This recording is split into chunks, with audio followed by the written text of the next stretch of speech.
Fig Tree Quilts. I'm Joanna Figueroa, and today I'm here to share my latest collection with you from MODA Fabrics. It's called Larkspur and Linen. That's quite a mouthful. And this is the print side of it, the Larkspur side, if you will. And that's a little close-up. I will go through all of the prints and show you those close-up in a separate video. Today we're going to focus on the quilts, but I just wanted to show you the collection that it comes with, and this will be in stores January 2027. So that's the Larkspur side of it, and with it comes a coordinating set of the most amazing linens, which I will also feature and show to you in a separate video, but just wanted to give you a little sneak peek.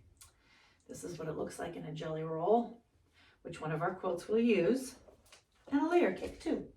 So let me get down to business and show you guys the projects that I've created with this collection. So first up here on the table in front of me is a redo of our popular garden gate pattern.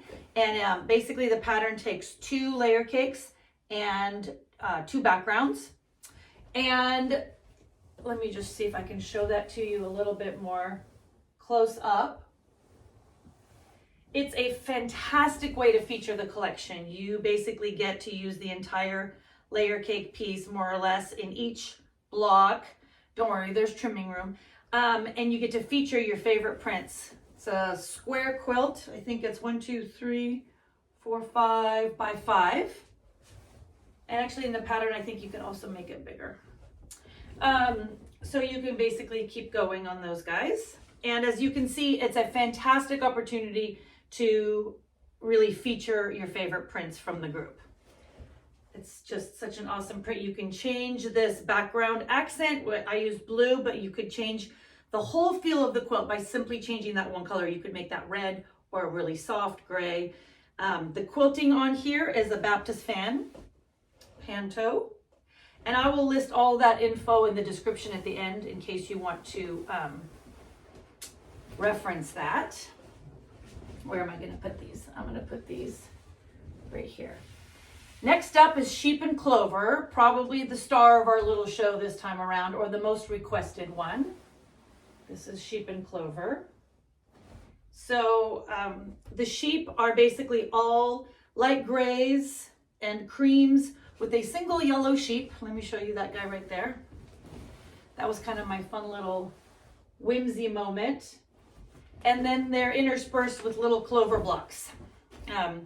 Honestly, this was inspired by a walk in the Cotswolds, where this entire collection is inspired by the Cotswolds region in England. And if you've never been and you ever get an opportunity to visit, it is kind of the idyllic, picturesque village that you might imagine in your dreams, or at least it is for me.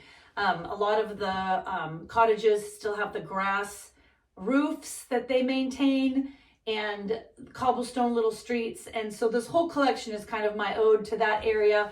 It's become a favorite place for us to visit on our way to visit our family in Poland. And it's a place where my husband and I went on a recent anniversary trip, which was the inspiration for this collection. So anyway, I was walking on what they call a public path one day, and I literally walked into a little pasture with sheep and a little clover, and I thought, okay, that has to be a quilt. So as you can see, there are your sheep and your clover. There is also a little mini of that one that I can show you up at the end. This is also a MODA boxed kit, for those of you guys asking. And the quilting on that guy, I'm pretty sure it's called Coquette. I will again list that in the bottom of the description for those of you guys who are looking for that information. This is Larkspur Stars, and it's a jelly roll quilt. 1 jelly roll and 4 accents for those big spokes.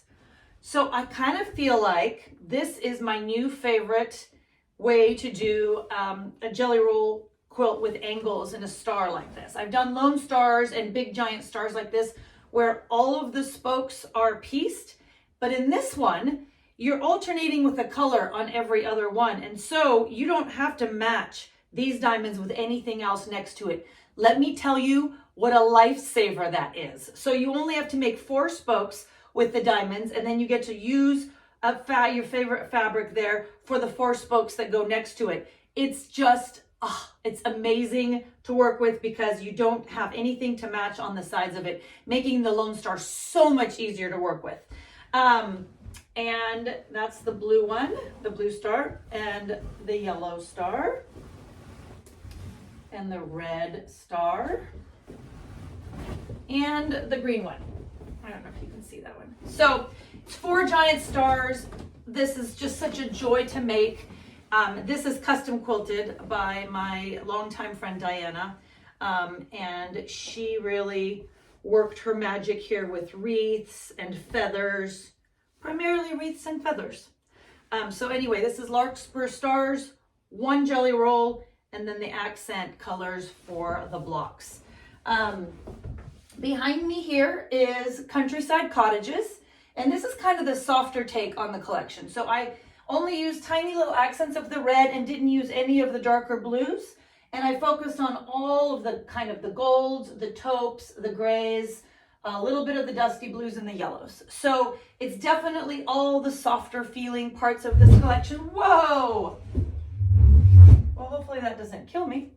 And there's 9 blocks, 9 houses. And the quilting on this is a tiny little crosshatch. Again, info coming. Let me show you some of the little extra projects.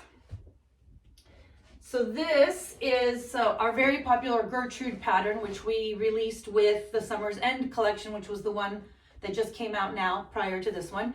And so we redid it out of larkspur and linen here as a pillow. And this little setting is on the blog, so you can see how you could take 1 block and basically finish it with a little scallop like that.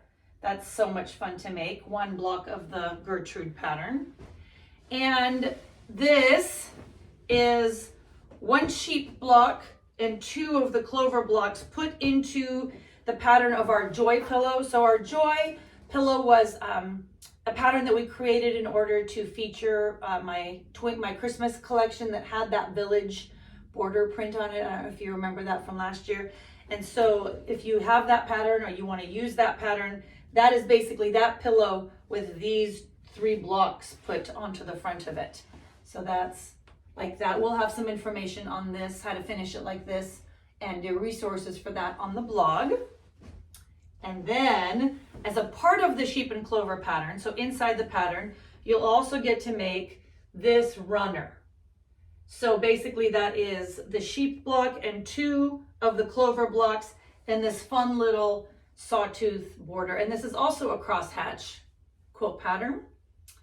And so this is a part of the pattern itself, and this will be resources on how to finish it like that on the blog and directions for where to get all of that info. But this is in the pattern. Isn't that so cute?